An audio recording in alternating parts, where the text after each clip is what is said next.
The young and the restless spoilers in the grand hall of Genoa City's illustrious conference center, where the eyes of the powerful Audra, Victor, and Kyle were all firmly fixed on the unfolding drama. A secret conversation began to take shape in the shadows. While the main stage was bathed in the glare of public scrutiny and the whispers of corporate scheming, a different kind of meeting was underway in a dimly lit corridor. Amy and Damian, whose every move was shrouded in enigma and secrecy, slipped away from the prying eyes to convene about a plan that could alter the balance of power forever. Amy's hands trembled ever so slightly as she glanced around the deserted hallway. She knew that time was of the essence. The arrest of Martin had sent shockwaves throughout their clandestine circle, and the stakes had never been higher.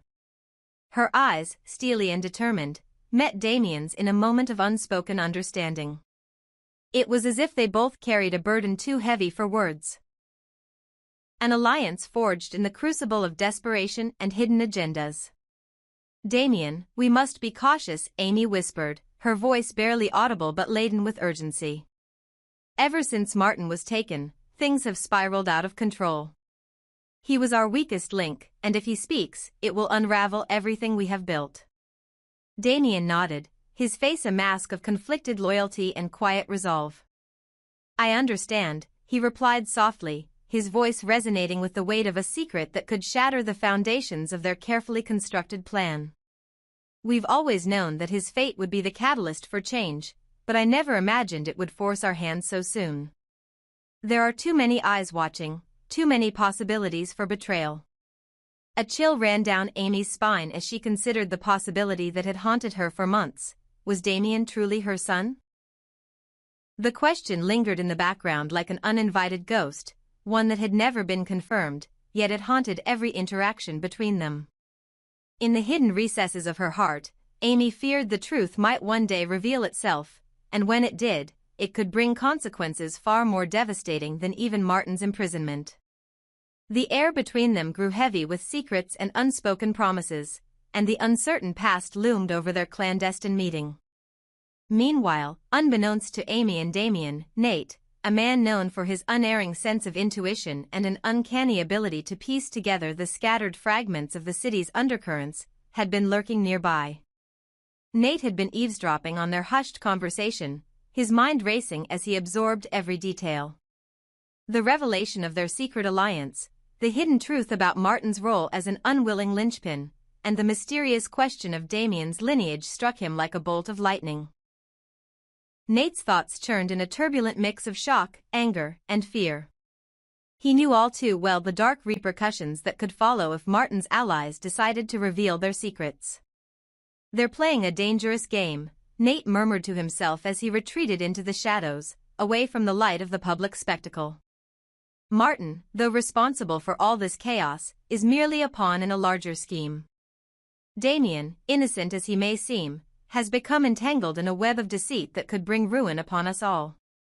As the meeting drew to a close, Amy's expression hardened, and her tone took on an edge that spoke of determination and hidden resilience. "We must ensure that Martin never gets the chance to betray us," she declared. "He will never accept a life of confinement and loneliness. Our arrangement, our alliance, whatever we choose to call it, depends on keeping our secrets buried deep. Once he starts talking, everything we've built is at risk." Damian's eyes flickered with a mixture of fear and defiance. "I know the stakes, Amy. But if we don't act now, our enemies will circle in like vultures, and there will be no way out. I am prepared to do whatever it takes, even if that means stepping into a role I never asked for." His words hung in the air like a premonition of the dark path they were about to tread. In that moment, Nate's mind raced through a myriad of possibilities. Could it be that the whispered rumors about Damian being Amy's son were more than mere gossip? Had Amy, in her relentless pursuit of power and control, sacrificed not only her past but also her chance at an untainted future? And if Damian was indeed her son, how would that complicate their already precarious situation? The questions multiplied, each one more disturbing than the last, painting a picture of familial ties twisted by ambition and secrecy. Later that evening, as the city's neon glow bathed the streets in an eerie light, Nate found himself standing at the edge of a deserted park, lost in thought. The cool night air did little to ease the heat of his anxiety. His mind replayed the snippets of the conversation he had overheard, and with every replay, the picture grew darker and more convoluted. Martin's incarceration, the mounting pressure on Amy and Damian, and the dangerous secret alliance that had emerged, all these elements intertwined to form a tapestry of deceit that Nate was now compelled to unravel. He pondered deeply on his next move. Nate was not a man known for rash decisions. Every step he took was calculated and measured. Yet the urgency of the situation left him little choice. I must confront Amy and demand the truth, he resolved silently. But even as the thought crossed his mind, a nagging doubt persisted. What if his intervention would set off a chain reaction that would not only endanger him but also the delicate balance of power in the city? Could he risk igniting a firestorm that would consume everything he cared about? The internal battle raged within him. Nate's duty to expose corruption and deceit clashed with the risk of disrupting an already fragile order. Perhaps it is better to gather more evidence before making any move, he finally concluded, his voice barely a whisper to the night. He resolved to shadow Amy and Damian discreetly, to follow their trail and document every whispered secret and every furtive glance. His heart pounded with the realization that he was now part of a dangerous game, where the stakes were not only his own safety but the very fate of those ensnared in the web of treachery. As dawn began to break, casting long shadows over the city, Nate set his plan into motion. He started by retracing the paths that Amy and Damian had taken, piecing together fragments of overheard conversations and silent meetings. His investigation led him down alleys of corruption and into the hidden backrooms of power, where every word held a double meaning and every alliance was a potential betrayal. With each step, the truth began to emerge, though it was a truth that was as horrifying as it was undeniable. Nate's investigation revealed that Martin's capture was not a mere twist of fate, but rather the result of a carefully orchestrated plan by those who feared his uncontrollable nature. Martin, a man whose reckless ambition had once threatened to upend the established order, had become a liability. His knowledge of the dark pacts and secret alliances between the city's power brokers meant that he was the one person who could expose them all if he were left to his own devices. The deeper Nate delved into the mystery, the more he became convinced that Amy and Damian were not simply reacting to Martin's arrest, they were actively plotting to cover their tracks. The alliance they had formed was both strategic and desperate. They had recognized that with Martin behind bars, the delicate balance of power was teetering on the edge. In order to maintain their hold over the secrets that could destroy them, they had to act swiftly and decisively. Every whispered word, every furtive meeting, was a step towards consolidating their power, even if it meant crossing lines that should never have been approached. Yet, as Nate pieced together the puzzle, the question of Damian's true identity loomed larger than ever. Rumors and half-truths had circulated for years, hinting that he might be more than just a loyal lieutenant to Amy. The possibility that he was her biological son, a secret kept hidden behind layers of deception and subterfuge, added a further dimension to an already complicated relationship. If true, it meant that the betrayal could cut deeper than anyone anticipated, intertwining personal loyalties with the dark machinations of power. In a final confrontation that was as inevitable as it was dangerous, Nate resolved to confront Amy directly. In a secluded corner of an upscale lounge where whispers replaced the din of chatter, he approached her with cautious determination. "Amy," he began, his voice steady despite the turmoil inside him, "I know about your secret alliance with Damian. I know that Martin's silence was never an accident, and I know there are secrets in your past that you have fought so hard to keep hidden." His words were not accusatory, rather, they were laced with a desperate plea for truth, a truth that was essential for preventing further chaos. Amy's eyes flashed with a mixture of anger and sorrow. For a long, agonizing moment, the weight of her carefully guarded secrets pressed down on her like an unbearable burden. "You don't understand, Nate," she finally said, her voice cracking under the strain of years of hidden guilt and ambition. "Every decision I made, every alliance I formed, was to protect what I hold dear. Martin's downfall was a necessary sacrifice, but it comes at a price. Damian, he is more than you could ever imagine. He is my legacy, my redemption, and if you think you can simply unearth all our secrets, you have no idea what you're tampering with.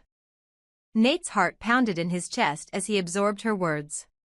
He realized then that the layers of intrigue ran far deeper than he had initially suspected.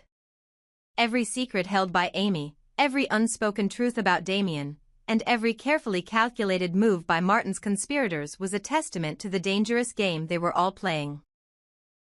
In that moment, Nate knew that his next move would determine not only his own fate but the future of the fragile balance of power in Genoa City. Faced with an impossible choice, Nate stood at the crossroads of loyalty and justice. His mission had evolved from a simple investigation to a moral quandary. Should he expose the alliance, risking a catastrophic fallout, or should he allow the dangerous secrets to fester, hoping that one day the truth might reveal itself without further bloodshed? The answer was not clear, but one thing was certain: Nate would have to navigate this labyrinth of deceit with the utmost caution, for every step he took could be his last. In the days that followed, as Nate continued to follow the tangled threads of conspiracy, he realized that the true enemy was not a single person, but the entire system of power and betrayal that had ensnared them all. With each revelation, he found himself drawn deeper into a world where loyalty was fleeting and trust was a commodity few could afford. And yet, amidst the darkness, there remained a spark of hope, a hope that perhaps, through understanding and sacrifice, the truth could eventually set them all free from the chains of their own making. Thus began a new chapter in the saga of Genoa City, a chapter where hidden alliances, family secrets, and the relentless pursuit of power collided in a dramatic confrontation of wills. Nate, burdened by the knowledge of Amy's dangerous secrets and the possibility of Damian's true identity, steeled himself for the trials ahead. For in this city of shadows and secrets, only the brave could hope to see the light of truth, even if it meant standing alone against a tide of deceit that threatened to engulf them all. Below is the next chapter in our unfolding drama, continuing the tension, the stakes, and Nate's impossible choice. This section picks up immediately after Nate's confrontation with Amy, weaving in Martin's wrath, Damian and Amy's fear, and the looming question, what will Nate do now? A week had passed since Nate's tense encounter with Amy in the dimly lit lounge, but the echoes of her confession still reverberated in his mind. Every time he closed his eyes, he saw her pleading gaze and heard the tremor in her voice as she spoke of legacy and redemption. Yet there was no time for reflection. Genoa City was on the brink of chaos. Late one evening, Nate received an encrypted message on his secure line. The text was chillingly simple: Martin is furious. He knows he's been betrayed. He's planning something. The D at the end was unmistakable: Damian. The same Damian who had stood beside Amy in that shadowed corridor, plotting to keep Martin silent. Nate's pulse quickened. He knew Martin's temper all too well. Once enraged, he was capable of anything. Across town, in the stark, fluorescent-lit visiting room of the county jail, Martin sat alone at a metal table bolted to the floor. His once impeccable suit was rumpled, his tie loosened. He had heard rumors of Amy and Damian conspiring behind his back, and his fury was a living thing. His dark eyes blazed as he replayed the betrayal in his mind. They think I'll rot in here alone, he muttered, pounding his fist on the table. They think I'll just accept it. They're going to pay. Martin's voice, low and gravelly, carried down the corridor, catching the ear of a guard. The guard glanced at him warily, then, as if struck by an idea, reached for the intercom. Back in his safe house, Damian and Amy were both on edge. Ever since Nate had confronted Amy, they'd lived in a state of constant vigilance. Every knock at the door, every ringing phone, felt like the herald of their downfall. We can't stay here, Amy hissed, checking the peephole for the third time in 10 minutes.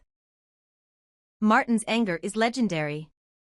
If he breaks out, or worse, if he arranges something from inside, we'll be finished. Damian ran a hand through his hair, his usually calm demeanor fraying at the edges. I know. But where can we go? We've burned every bridge. Nate has all the leverage now. He knows too much. A loud knock at the door made them both jump. Amy's face drained of color. "That's him," she whispered. Damian moved to the door, peering through the peephole. "It's not Nate," he said, relief and confusion mingling in his voice.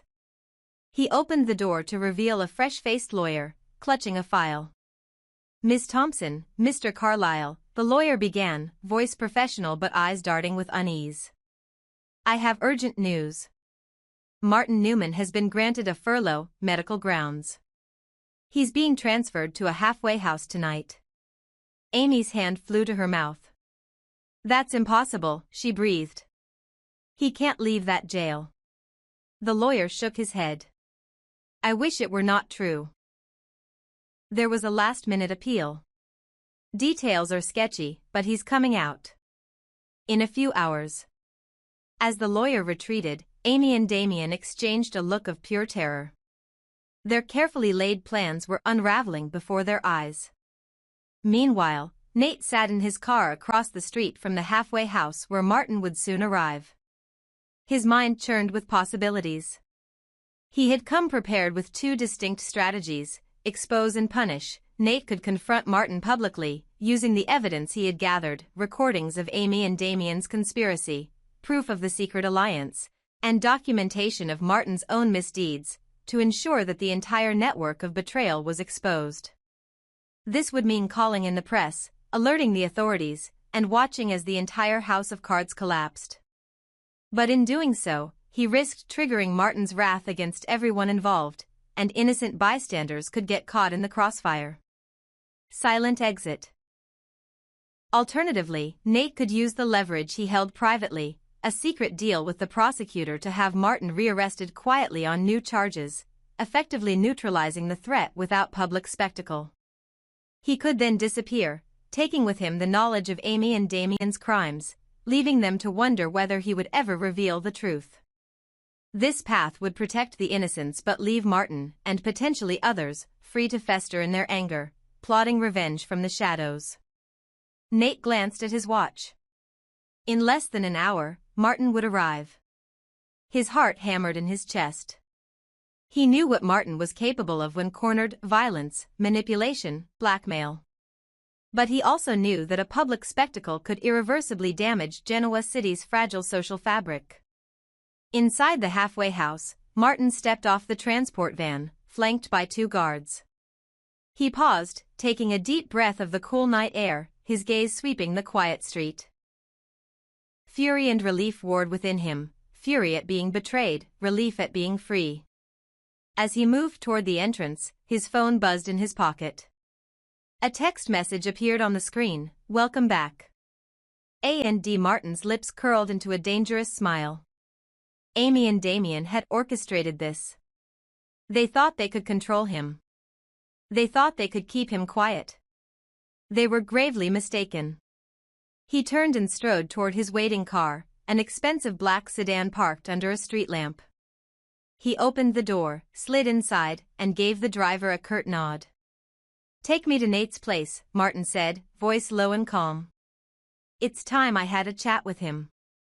Nate watched as the sedan pulled away from the halfway house. His decision crystallized in that instant. He would confront Martin, but on his own terms. He started his car and followed at a distance, every sense on high alert. In the silent pursuit that followed, Nate's mind replayed the moral calculus. He would not allow Martin to unleash vengeance on Amy and Damian without first ensuring that justice was served, and that collateral damage was minimized. But he would also not risk a public showdown that could spark violence in the streets. As the two cars wove through the city's deserted avenues, a tense game of cat and mouse began. Nate's jaw tightened. He reached for his phone and sent one final message: "Amy, Damian, get ready. This ends tonight." He pocketed the phone, his eyes fixed on the road ahead. In the rearview mirror, the black sedan loomed closer. Nate took a deep breath, preparing for the confrontation that would decide the fate of them all. The night air was thick with tension as Nate closed the distance. In the cockpit of his car, he felt the weight of every choice pressing down on him. Ahead, Martin's sedan slowed at a red light. Nate pulled up alongside. Their eyes met for a fraction of a second through the glass. No words were spoken, but in that instant, an unspoken understanding passed between them. This was the reckoning. When the light turned green, both cars surged forward, hurtling toward a showdown that would determine who would emerge victorious, and who would be left to face the consequences of betrayal. The die was cast. In the silent collision of wills that was about to unfold, Genoa City itself held its breath.